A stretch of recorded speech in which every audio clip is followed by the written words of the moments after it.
Step into the spotlight of Sand Showbiz, guiding you through the stories behind the stars with Nigel Clarkson. Our guest today, chatting to Nigel Clarkson, it's Ian Fortt. On the show today, yes, it's a bit of a TV personality today.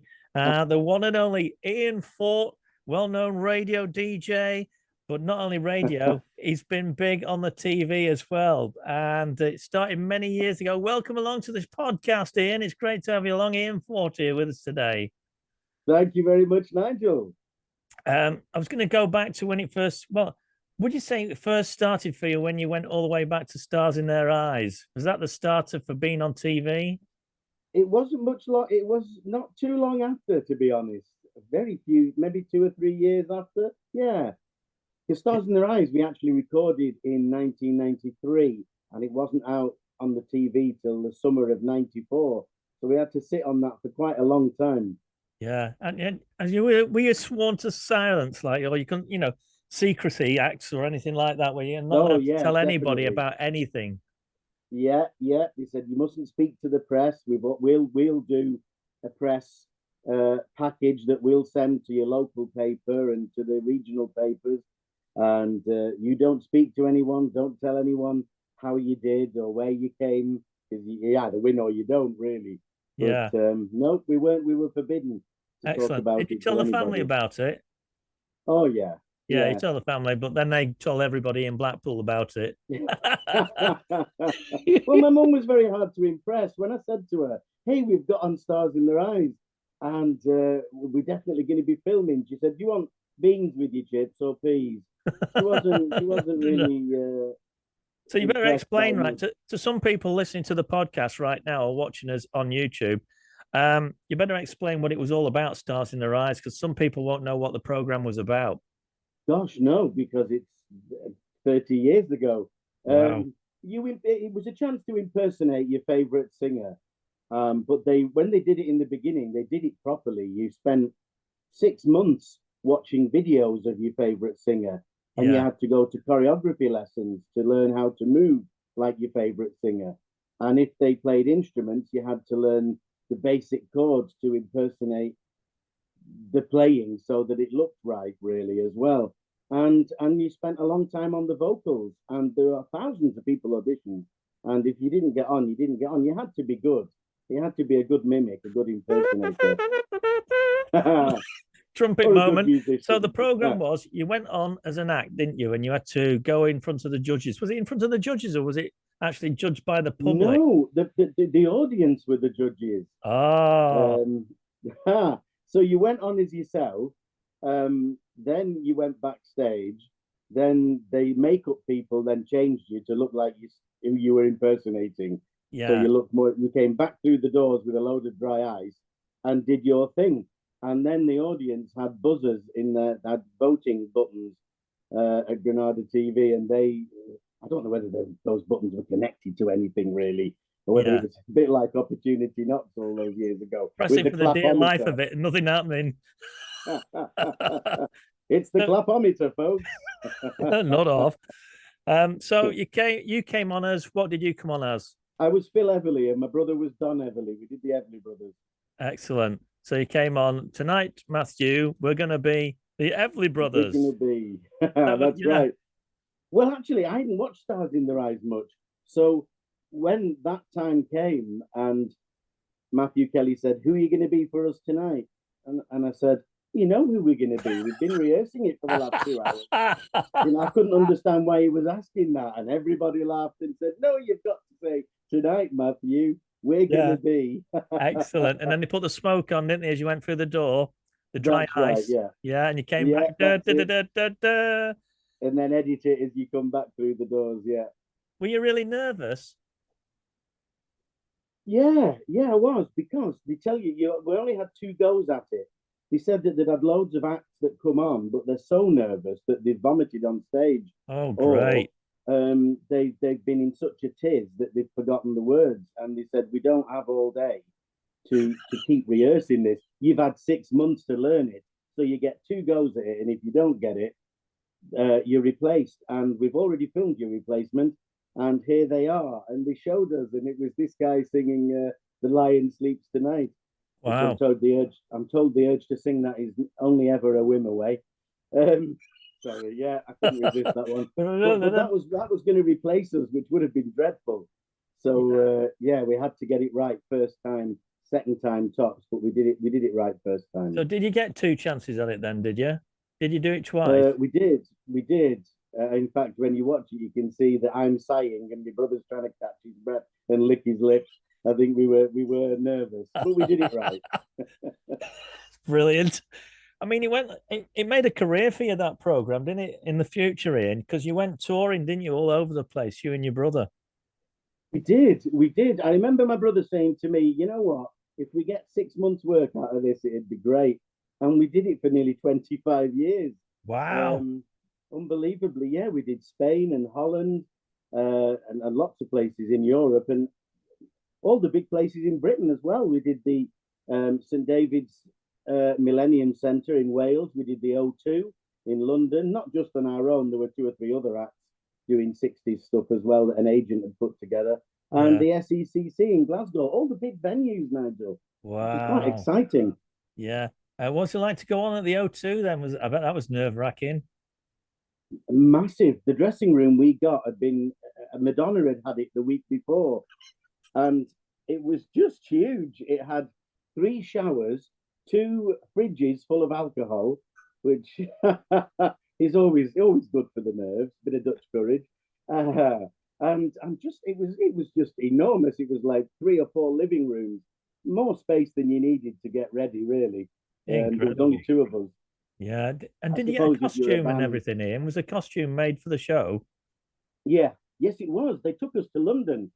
And we went to see this tailor, and he had a table, huge wooden table, filled with photographs of the Everly brothers. And we spent half an hour discussing the kind of suits that he thought would look best on TV. Wow. They really took it seriously in those days. Then they took us shopping in Carnaby Street and bought us some Winkle Picker boots to go with the suits. Fantastic. And then put us on a train back home.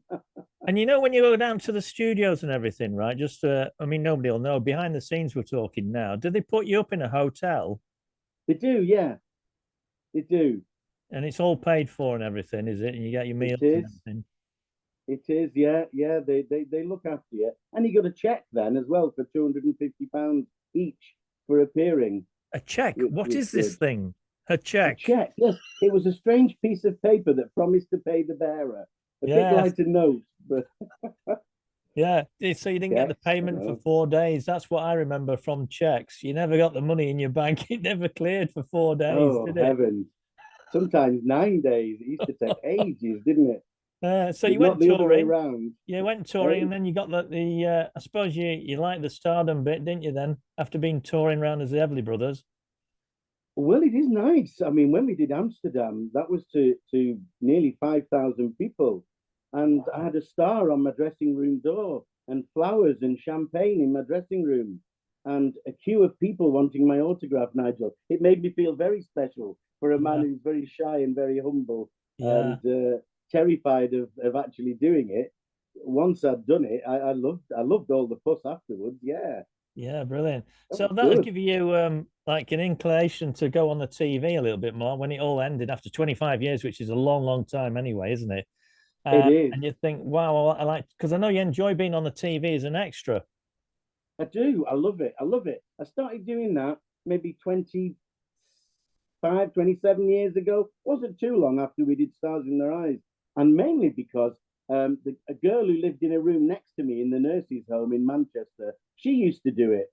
And her boyfriend drove her there because they always start early in the morning. It's always half 6, Don't tell me o'clock. he used to do it as well. No. Well, I don't know. Well, possibly. But they split up, and she said, "Can you take me to see the agent? I'll have to explain why I can't do it anymore." Because he used to drive her to these early gigs, and she didn't drive. So I said, "All right then." And while I was there, the agent said, "Do you want to do it?" And I thought, "Not half. Absolutely, I do." So yeah, that's how I got started.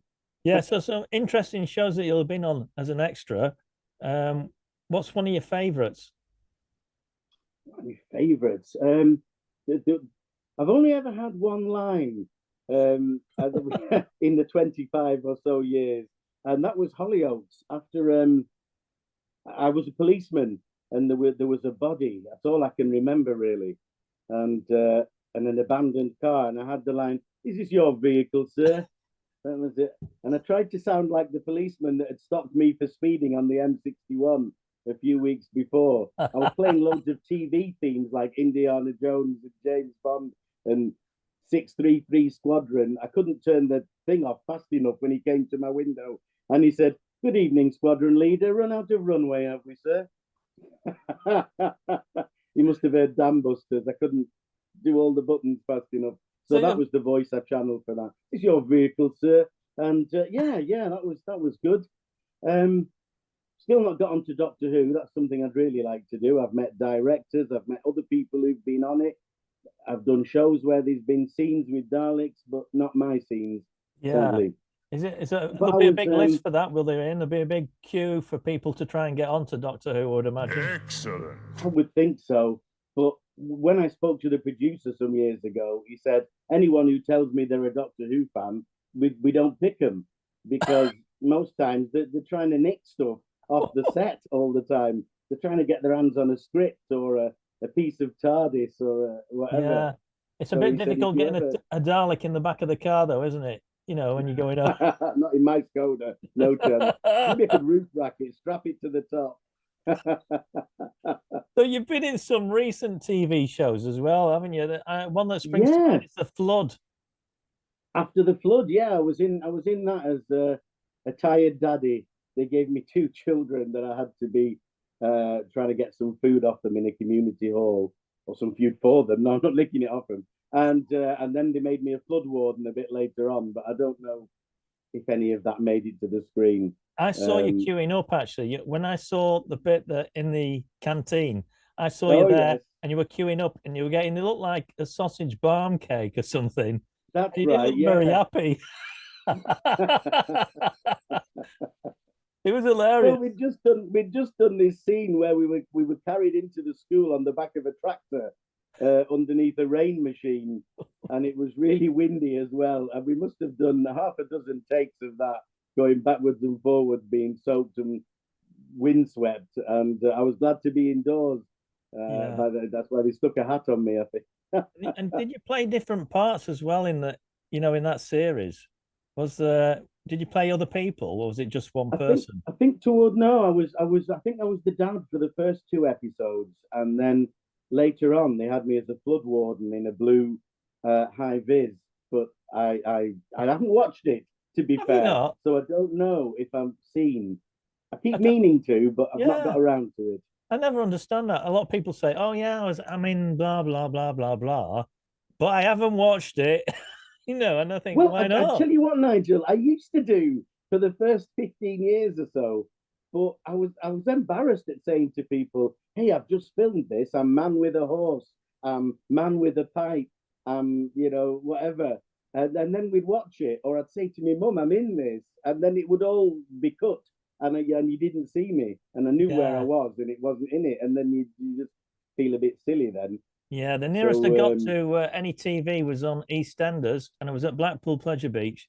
And do you remember the radio station in the middle there, Kit Kat Radio? Kit Kat Radio, you did that, didn't you? I did that remember. for a couple of seasons, and we're opposite the gold mine there. And this guy came in and said, brilliant. "Hello, I'm from the BBC, and we'd like to use your voice. Can you say this?" That it was a couple of the actors, and it was like a dedication or something. I said, "Oh yeah, I can Oh, do that."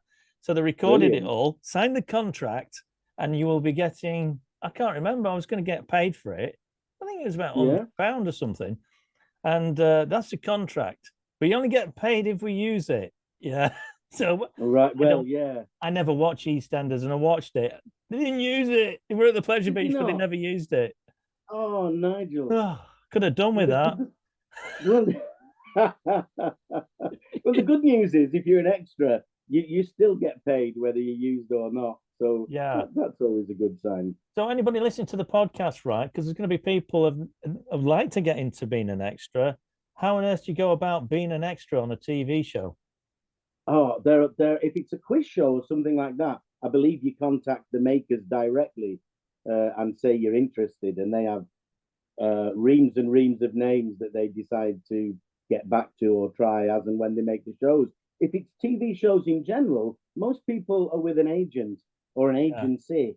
It's not like the old days where you had to have an equity card and you had to have an agent who represented you solely. And most people, these are just agencies that are set up and provide extras, background people. And there are lots of them. Linton Management's one that I'm with, but there is PHA is one, I think. Boss is one. Industry is one.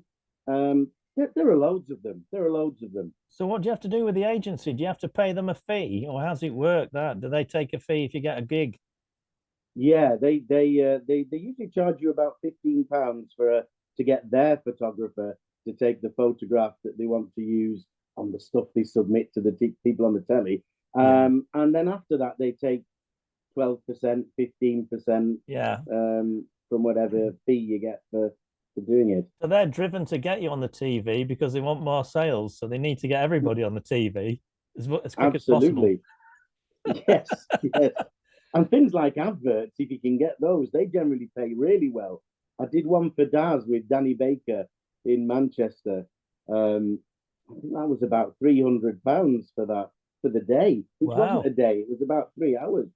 And the best one, the best gig I've ever had acting wise, I didn't get a word in. I had to clean a car for Red Row Housing, and the camera panned back to show a young couple with a house.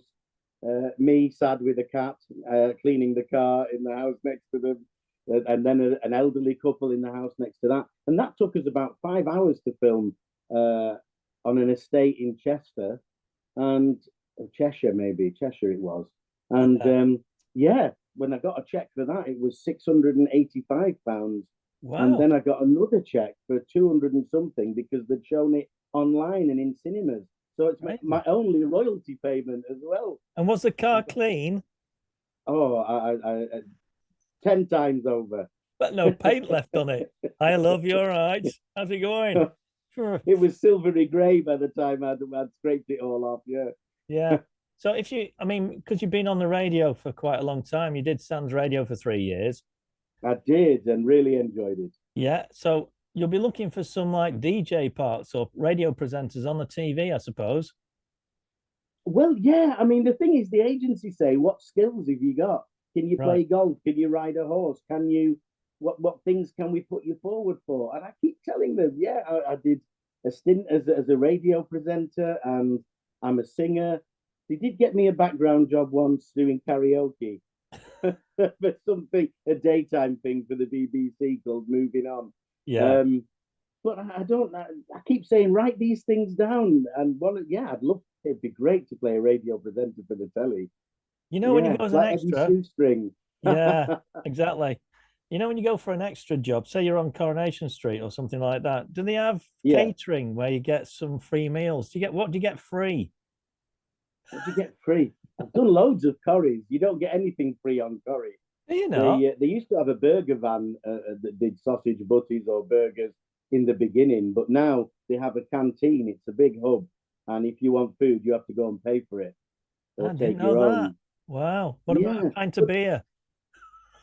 No, because all the extras were getting drunk. There's the thing. They used to use real alcohol, and the extras were drinking it, and they were being topped up and drinking some more. And the next thing, you had a lot of drunken background people. I always thought, in the Rovers, that they didn't use real beer. I always thought it was like a gravy white water mix that they had to drink, and they said it tasted disgusting. They just sipped at it.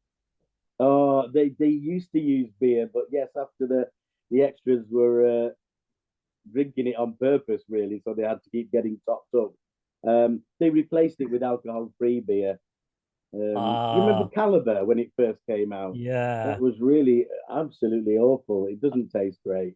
No, I always think, when the actors are eating, they always look like they're eating marbles. Have you noticed that on the TV when they're eating something? Yeah. As if it's absolutely foul what they're made to eat, and they're like, oh yeah, and then but they're not. It's bad acting. They go, ooh, you can tell it's like stone cold or something. because very often it's been out for 3 days or something while they've been filming, Oh, or they've put it out and then they've broke for lunch and it's been under the studio lights and it's dried up and congealed a bit. Or I bit a hot dog once and someone said, don't swallow that. It's been there 2 days. And I thought, oh, oh, good.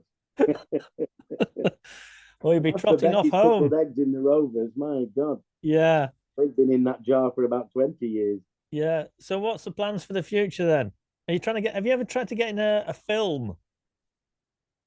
Yeah, occasionally I get put forward. I did a Monster Calls with Liam Neeson.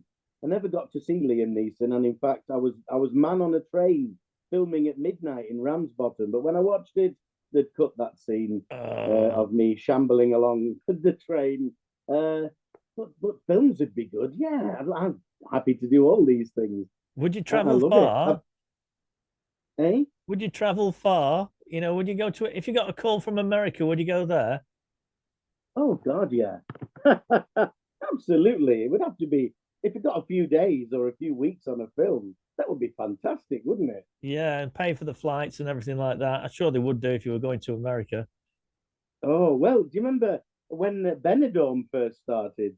That was everybody wanted to do Benidorm because they flew you out there to Spain for a week to Wow. film, possibly 2 weeks, and you got paid for every day and Yeah. free accommodation and free food and drink. It's a great So TV that's series. It's still on it, is in it everywhere, and you keep getting these little short reels on Facebook about Benidorm, and it's so yeah. funny, isn't it? It's politically incorrect, but it's dead funny. I'm having a crack at learning Spanish at the minute using that Duolingo app. And I All always right. think of the Spanish barman because everything starts with cho for I want to do the cho. And I think I just sound like, can't remember his name now. Oh, Yeah, goodness. he's a good Joe, he's actor. not Jose, He's a good but actor. something He's like actually that. British, isn't he? Yeah. And I thought he was genuinely Spanish till I saw him interviewed. Yeah, he's so good at that acting. I mean, it got shelved, didn't it? Benidorm's been axed, hasn't it? A long time ago now. Yeah. Yeah. And there's nothing. Matthias, that was his name, wasn't it? What was it? Matthias, the Matthias, yeah. barman's name. The Yeah. same as the wine. Yes. Mateus, Probably Rose. get near anyway. So right, oh, it's been great talking to you. You know what we do on on here on the podcast on Sans. Yeah. What we do is ask three questions of our guests. You see, to see how they're gonna what they come up with the Oh, replies. So it's nothing really tricky, and everybody starts sweating at this moment. It's really funny. It's funny for me because I know what the questions are. whew. But if they're not hard questions. We'll start off with the first one, and I think you'll have no problem with this one. Who's been your biggest music influencer? You know, who did impress you as a child or a kid or as you were growing up and thought they are just brilliant? Who would be your number Oh, one? man. I I was late in the day coming to the Everly Brothers, and I only really listened to them because I was trying to impersonate them. But I've come to love the cleverness of their harmonies. They're not predictable harmonies, they're really unusual. And they came from a musical family as well. Their parents used to sing. So it's they were very clever musicians, and the harmonies are not as easy as you think. I enjoyed those. But of course, I liked Human League and OMD when I was a teenager growing up. Yeah. Yeah. New And the romantic, were you? Carpenters. Eh? Was he a new romantic? Oh, well, I wasn't allowed to dye my fringe or bleach it.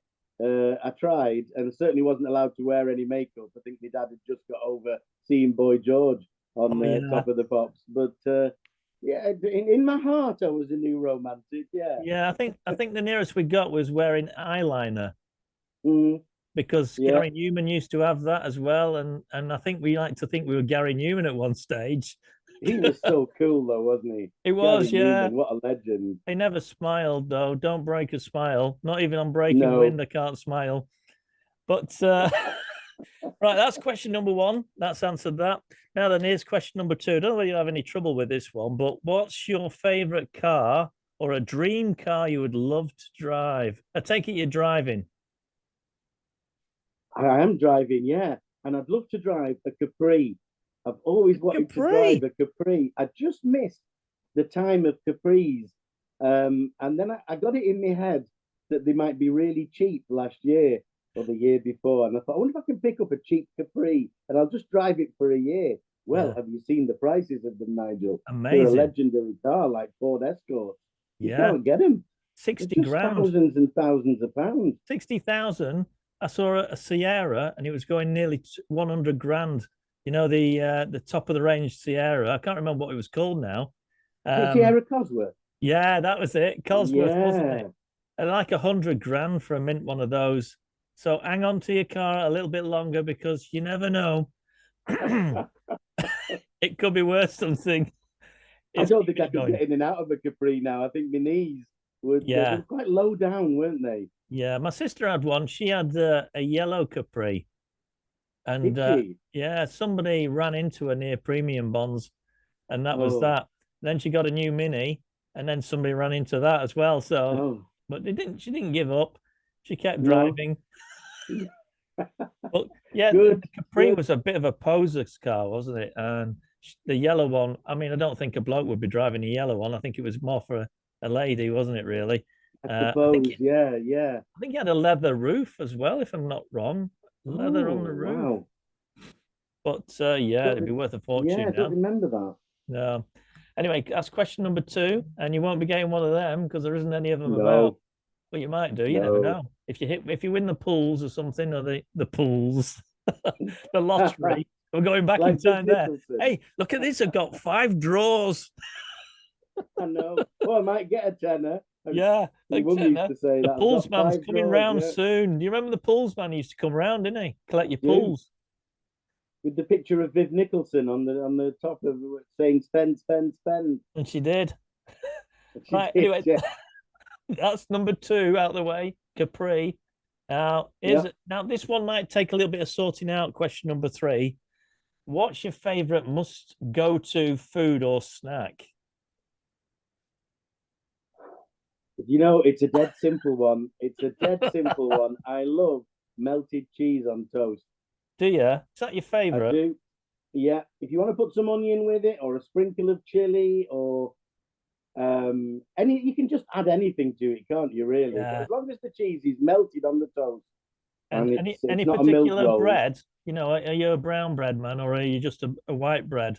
Or what sort of bread do you like? Well, you know, I'll eat cheese on anything to be honest, but it can't be a milk roll. It's got to be a thick white slice for me, I think. Yeah, I thought you were going to say a bacon sandwich. That'd be my favorite. Oh, now you see, it's probably a tie. It's difficult that I do love a good bacon sandwich as well, but Yeah, maybe the cheese on toast just pips it for me. yeah.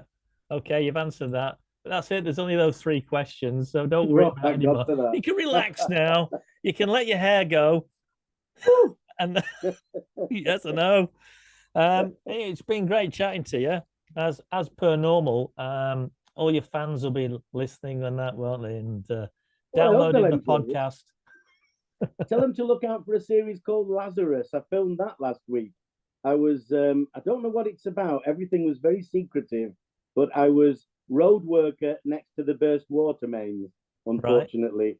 So I was underneath a rain machine and wet through for 3 hours in the centre of Liverpool.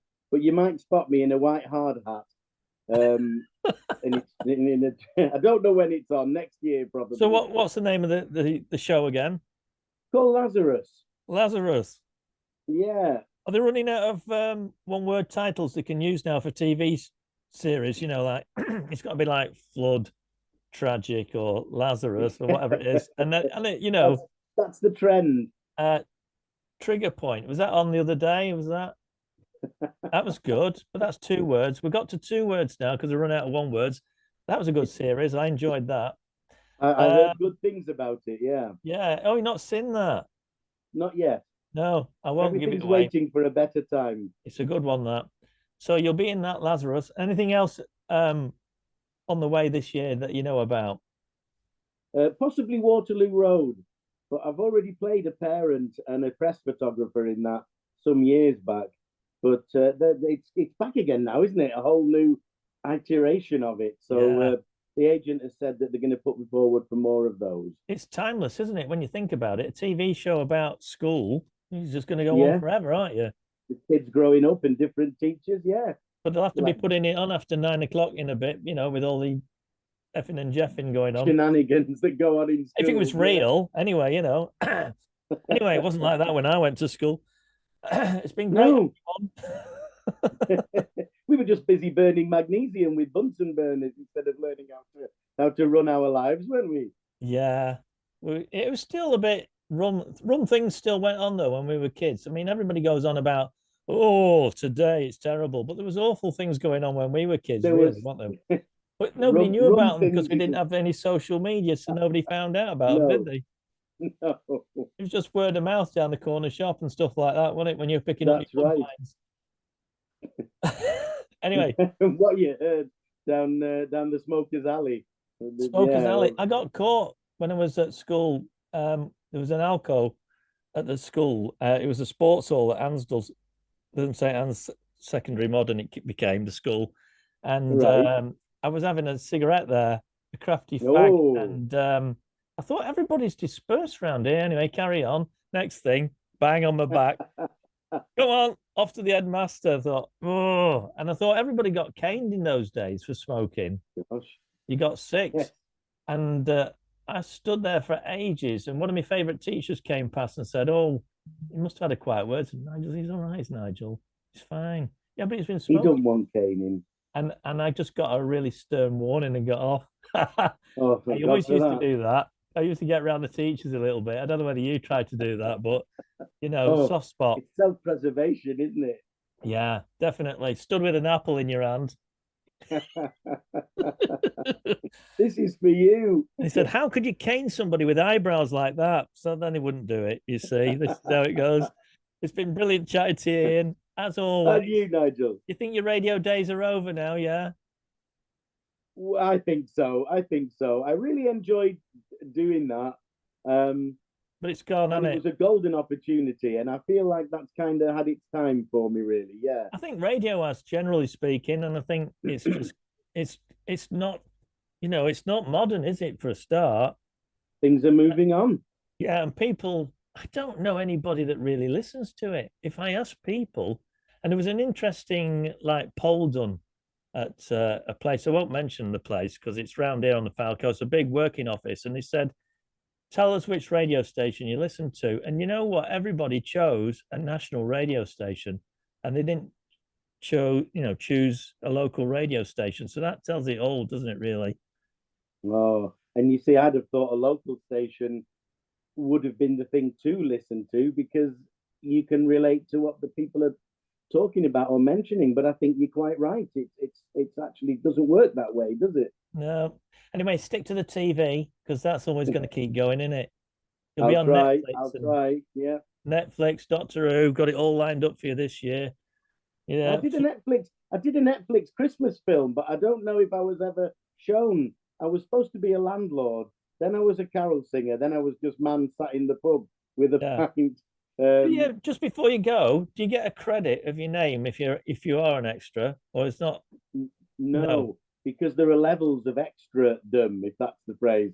right? If you're a featured extra Yeah. or um, yeah, featured extra, I think is the thing. You get a credit then, but other than that, no, you just in the background. And why do they stop people talking as an extra? Is that because they have to pay money out for that extra, extra money? I think they just want total silence, so so the sound equipment picks up the actors and nothing else. Right. Okay. They can hear whispers, they can hear a pin drop. I could talk about it for often... ages, and just one last point, right? This is always bugs me as I'm watching it. I'm watching the extras and not watching the characters, and the talking. Are they actually talking? You know, are they actually saying anything or not? It's hard because in the old days, obviously people just used to say rhubarb, rhubarb, rhubarb, which is rubbish. That doesn't sound like you're saying anything, does it? They Yeah. generally ask you to mouth the words but not speak. But if you're not careful and you're new to it, you end up really over enunciating everything. So you're talking to someone and your mouth's going away 10 to the dozen. Got So yeah, you've take got to it be more again. subtle than you think you have. And Just then like Mr. sometimes they do Fortt. something. Yeah, go on. Eh? Go on. Yeah, carry on. Sometimes they do something called a wild track at the end where they do want all the noises in the background and people talking and so on. So then Yeah. they'll say, yeah, go for it. pretend conversation and Excellent. speak. But most of the time you're miming, yeah. Yeah, right. We'll leave your details underneath the podcast anyway. So if there's any inspiring film directors or anything like that, they can get in touch. Get you on I the think next my show. agent leaves them in the bin, Nigel. I don't know where my details go. Well, you But never I'm know. always hopeful. We'll put the carrier pigeon details or however you want to be contacted at the bottom of the Yeah. podcast. Pigeon's good. And I hope you never people know. enjoy You this never podcast. know, Ian. You never know. I mean, you've advertised Doctor Who for at least half an hour, so you've got a good chance now. Oh no, I've said I'm a fan. They won't have me. Oh no, you're not really a fan. You mistakenly thought No. that would be the thing to say. But it's Yeah, been yeah, great, it's great. just an old T-shirt. Yeah, it wasn't. great having you on the podcast as well. By the way, the first subscriber to Sam's Showbiz podcast was, guess, Stevie Bell. Was in it? Glasgow, yeah. The- And he's a subscriber. legend So that is give him a Stevie shout Bell. before you go, will you? Stevie Bell, I will. Great to hear that you're the first subscriber to the podcast. And you were always. It was great to see your name when it was on the radio. Fantastic, and always love your witty responses as well. Keep it going, and Excellent. drive safely. Yeah, drive safely. Anyway, thanks a lot, Ian. Brilliant to have you on, and we'll catch up soon as well. What we'll do, we'll catch up with you in about a year, All right. or maybe less if you feel like it, and we'll find out. You know, if you get some good news, let us know. We'll get you on another podcast, and you can explain more about it. Oh, I would love to, Nigel. It's been great to talk to you again. Okay, cheers, Ian. Thanks very much. See Bye ya. for now. Bye. If you loved what you heard, make sure to hit subscribe on this podcast channel to never miss an episode. Stay connected and become part of the Sans Showbiz family by following us on our social media platforms. Your ticket to the heart of showbiz awaits every Monday. In the world of showbiz, there's always another story waiting to be told. See you next time.